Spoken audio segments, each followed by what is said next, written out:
We are here at Love Supreme Festival with Get Lifted TV all weekend covering the main acts. And straight from the main stage is Michael League from Snarky Puppy. Thank you so much for joining us. No worries. And wow, what an amazing set. Oh, thank you very Literally much. Incredible. Is this your first time performing at Love Supreme? It's our second year actually in a row. We played last year, but not on the main stage. This is our first time on the main stage. That's amazing. What are your plans for the rest of the weekend? Are you going back or? Yeah, we're actually having a rare early night tonight.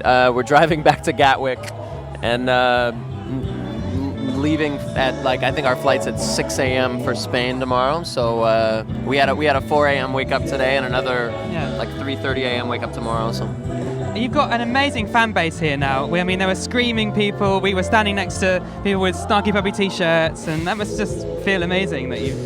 Yeah, it's surreal. It never gets. We definitely don't ever take it for granted because we worked for a really long time developing a fan base around the world. You know, it's our 10th year. You know, and we've been an independent band since the beginning. So. I want to know, did you come up with the name Snarky Puppy? Oh yes, the name. No, I did not. Okay. I think the guy who actually came up with it is Bruce Hornsby's saxophone player. I think Bobby Reed. His wife and my brother were in a band, and they were coming up with band names, and that one came up, but they didn't use it, so I just snatched it, actually. It's a horrible story. So it doesn't have... It's a horrible story. Horrible story. All right, Why did we'll you leave ask? that one then. So how did you all meet, and can you tell us a bit about the lineup of musicians that you have in your band? Because I know there's over 40 of you, right? Yeah, there's anywhere, but yeah, I mean, I would say, 30 to 40 guys. But not today. No, thank God. Just 9, I think. Most of us met in college at the University of North Texas. We were studying jazz, just jazz degree in college. And then from then on, we've accumulated guys along the way. Cool. I would love to know, what was the experience like recording with the Metropole Orchestra? Yeah. The greatest experience of my life, I would say, hands down, man. I mean, it was hard for me to even play. I was just so blown away by their sound, listening to them. And it's crazy to write something like a week before, 2 weeks before, and you plug it into Logic and you write the sheet music, and then there you are standing in the middle of 64 people playing it way better than you thought it would sound. I mean, they're an amazing, dynamic, versatile, grooving group of musicians, which is really hard to find in an orchestra, a band with that kind of versatility. It's crazy. And we actually know someone who went to one of the days. Oh, okay, cool. With the headphones. Just literally, so jealous. Just so jealous. Man, it must have been absolutely amazing. It's a blur to me now. I can't really remember much of it, but that's why we film the stuff, so we do remember it. So the group's been going for so long, 8 years, is it? Or 10. 10 years. How do you sort of write tunes? Are you sort of the main composer, or do you sort of work together as a... Yeah, we don't write together. No. There's about 5 or 6 guys in the band who've written songs.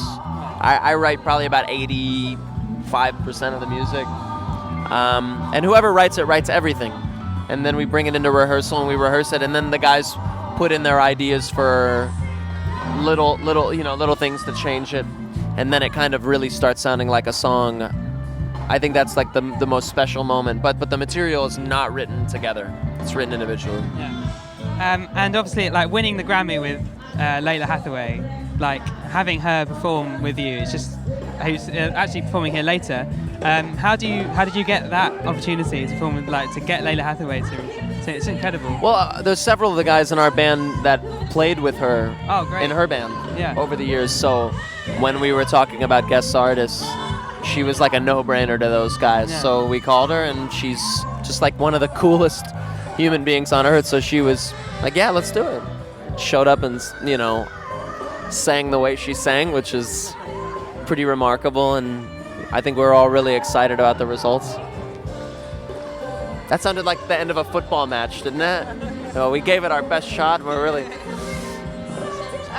So for all the people listening who obviously aren't here today and are just finding out about you guys, how would you describe yourself as a band? What kind of... I know it's hard to put yourself into genre, but what's your normal kind of? Yeah.